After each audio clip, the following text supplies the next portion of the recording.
All right, temperatures in your furnace. So right now the inducer motor is, I'm looking at the inducer motor. This is called the inducer motor. The flames right here, as you can see it calibrate, are inside there.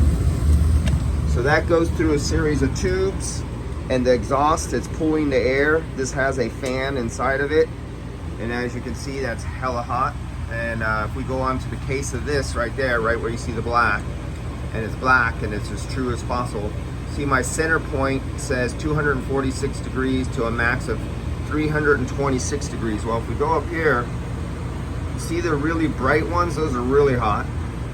And the center almost just hitting 400 degrees. And if you look right there by that tube, this rubber tube, it's not rubber. I have that out of a special high temperature silicone that's capable of, this one's capable of 700 degrees. This is at 400 degrees plus right there. This is what somebody put on there before they repaired. You see this one burnt back and turned crispy. Then they put on a piece of just regular rubber on there, and I replaced that. It was leaking where you seen it was cracked on the end. If you look at emissivity and they talk about reflective, you see that shiny metal there, and you see where I have it spray painted black right there? Well, if you look inside the temperature here, I'm going to put the center, where it says center, the little green. Let's get back here. Okay, right there, that little green tab in the middle. Let's see if I can focus in on it. Sorry guys, right there. That says it's center 258 degrees right there. If I go up just a little bit, 145, 150, I'll let it recalibrate, 139. So where I was pointing it, let me see if I can do this. Where it was 230, 200 degrees, see where it's painted black right there? That's the true temperature, 230. Because this is like aluminum color, it's galvanized, it has reflectivity off of it, it does not give you your true temperature. That's why it was saying 139. I know that's, if I touch that, I know that's not 139. You cannot trust these as you're going between different colors. This will give me, I have this set for black asphalt. So it gives you your true color or your true temperature anytime it hits black. So this, that black up there, if you look up here, check this out. This is the hot gas going out. Why do you see that spot? You go, oh my God, there's some creature growing on it or something's happening to it. Do you see anything? No, you don't, but you know what's happening in there? That area is all rusted out with rust on the inside.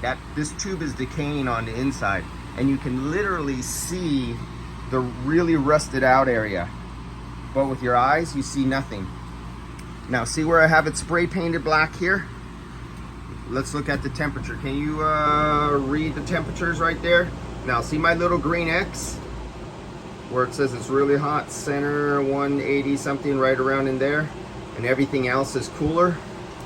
That's because I have this spray painted black right here, so it reads that as the true temperature, but this reads it like 80, 50, 100 degrees cooler at the shiny part here and the shiny part here. Anything that's not black, it shows it much, much cooler. But anything I have spray painted black is the true temperature, much hotter. I was looking for any leaks. Let's see, I have to get my smoke pen. So this should be inducing, even though this is a fan blower and it's blowing air up inside here. Once this, if it's working correctly, gets hot, it induces a draft that sucks this under a negative pressure. So if I get my smoke pen gun and I go around with my, see this little hole, because I don't got the screw back in yet, but if I go to any of these little cracks up here and I use my, let me stop making you dizzy. If I use my smoke gun, or you get a cigarette or something, you put it right by this little hole, instead of blowing out, it should be sucking in. And you go, well, that doesn't make sense if there's a motor pushing air in there. But it's hot air with heat and becomes a flue chimney effect that's, when working correctly, is under negative pressure.